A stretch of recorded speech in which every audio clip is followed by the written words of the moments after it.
Okay, so as you can see, it's now snowing and we've got the release of probably the second most anticipated car for this DLC, which is the Custom Comet. We've also had the Custom Elegy, which is an absolutely amazing car. So let's just go into our garage and collect the Comet. So as you can see, here's one I have prepared earlier.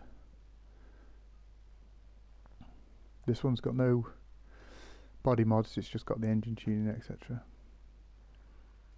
I've also got the mod shop in the garage, so I can go up and do it in the comfort of our own home. My annoying assistant. Right, so first job is to upgrade it from the stock to the retro custom, and that's $645,000. And this is what you get.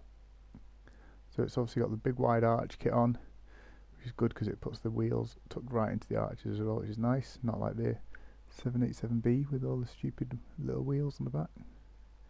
So we'll go through everything.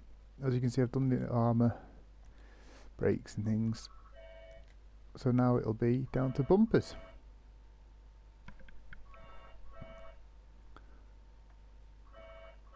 That's quite nice. Just doing that. Now this is where I struggle the most because I like pretty much everything on these cars, and I will find it difficult to pick.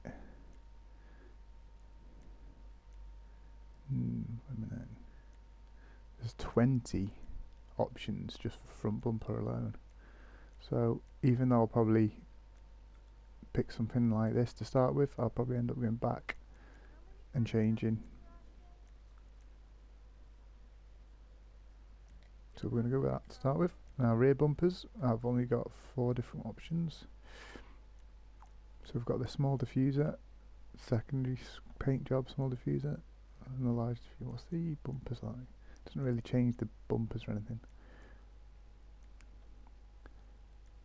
I actually quite like it just stock. I'm going to leave that stock for a minute.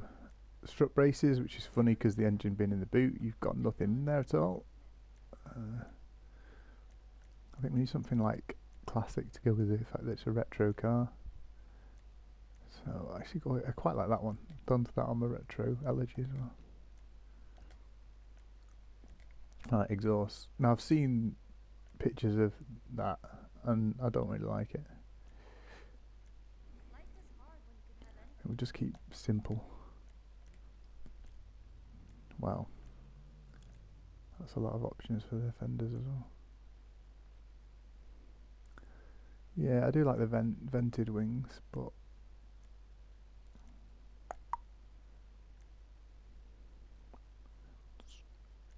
don't really like carbon. They're all the carbon, so that's secondary. I think what we might do is cycle the vents as well. It's a shame they don't have the... Oh, it's riveted as standard. I think I'm going to leave it as standard. We'll put some retro, just normal retro pins on there. Ooh, that's quite nice. I don't like that. I think I might just keep it as standard. Right, this is where it gets a bit complicated. So the first one is just a colour strip, which we will go for.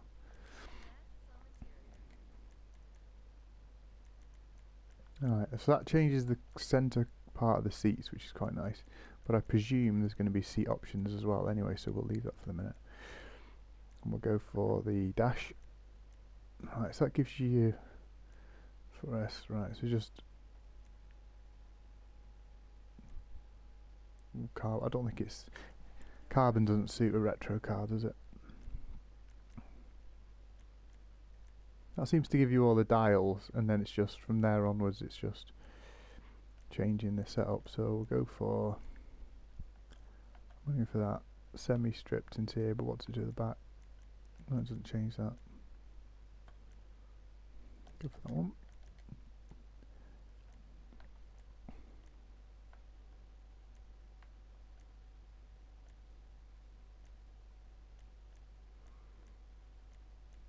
Again, we're going to stick to the dials because it is a retro car. Door interiors. I do like the fact that they've put these door interiors in, they're nice.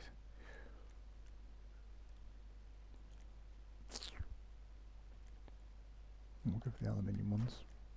Right, so here's the seats, which I like to do from the outside because this is how you see them most of the time. So it's got carbon race seats and then the sort of bucket seats. I think I do like the ones with the painted backs.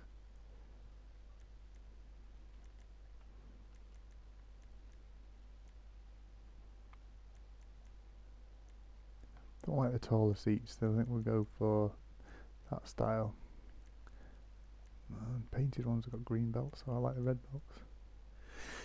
We'll go with that for the minute.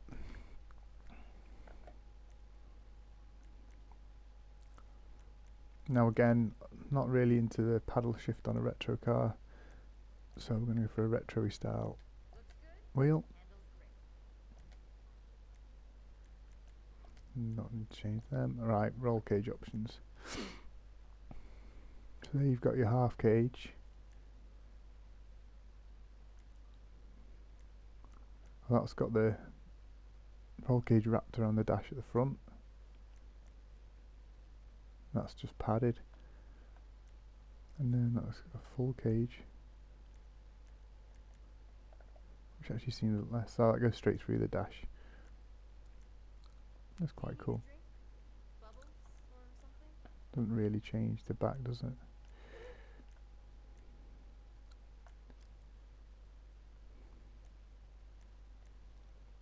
We'll go with that, but don't know whether we need it padded, do we? Although you can't really see it from the outside anyway, so no. Don't normally change them like right. We'll just check through the liveries, but I'm probably not going to put a livery on it, although they do look nice. My plan with the LG Custom is to actually have a racing car version as well as a stock clean version. Actually decent racing liveries for once. That would look good, all black and then that livery on it. Look at their number as well, 863. See, that looks pretty smart. It's interesting that they put so many racing liveries on this one. That would also look really good in black. I might have to do a racing version of this.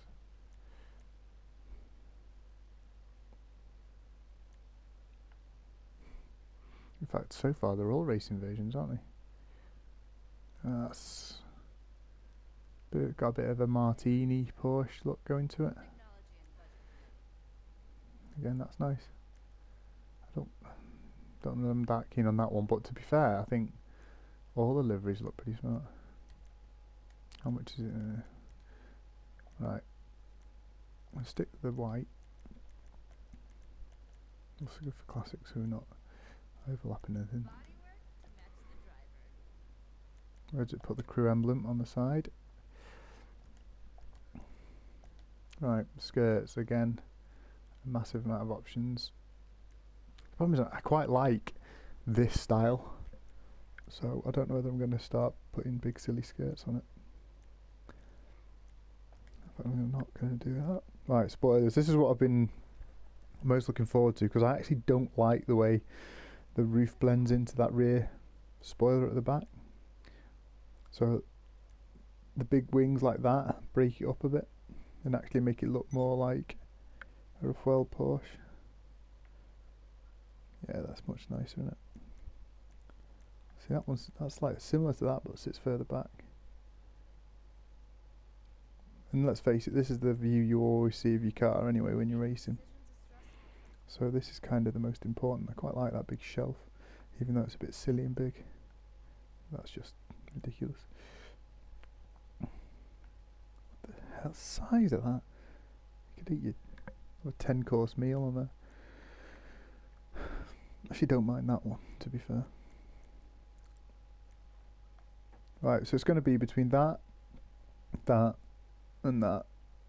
If that's sat a bit further back, I would like it. From that view, that wing looks beautiful, but from there, it looks a bit odd.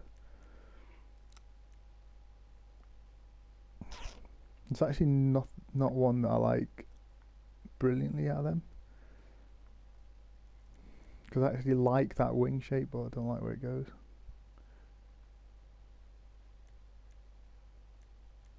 I'm not putting that freaking dinner table on. It's quite like that. If I was doing a racing car, I'd definitely go for that. I can actually see why some people have not put wings on this. No.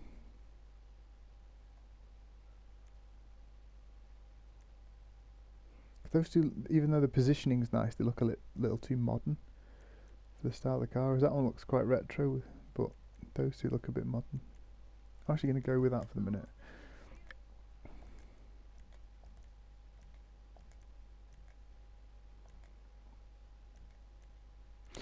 Now they've added these cars as well. I'm a bit disappointed that they've not added some decent Benny's wheels, but under like a Benny's racing wheels section, because that would be pretty cool. In the right ones. Stretch. The stock ones look best out of anything.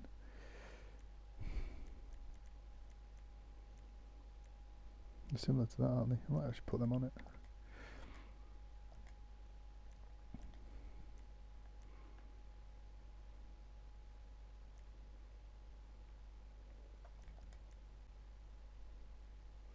Alright, so what I'm going to do next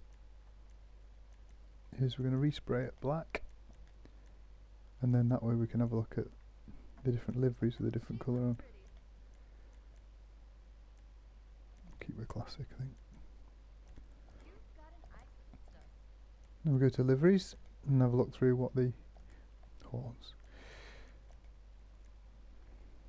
what they look with the black car.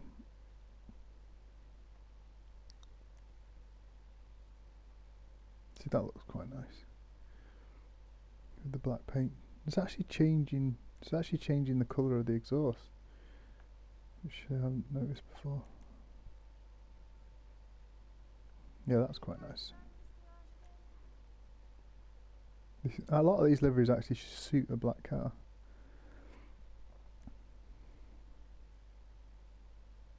Yeah, martini style one looks cool. Especially from the back, it looks brilliant.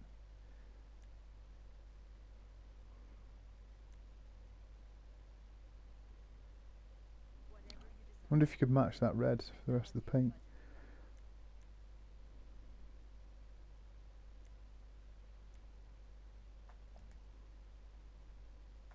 Right.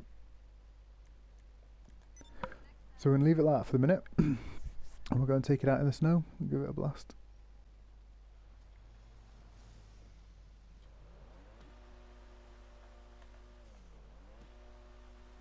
Wake up some neighbours.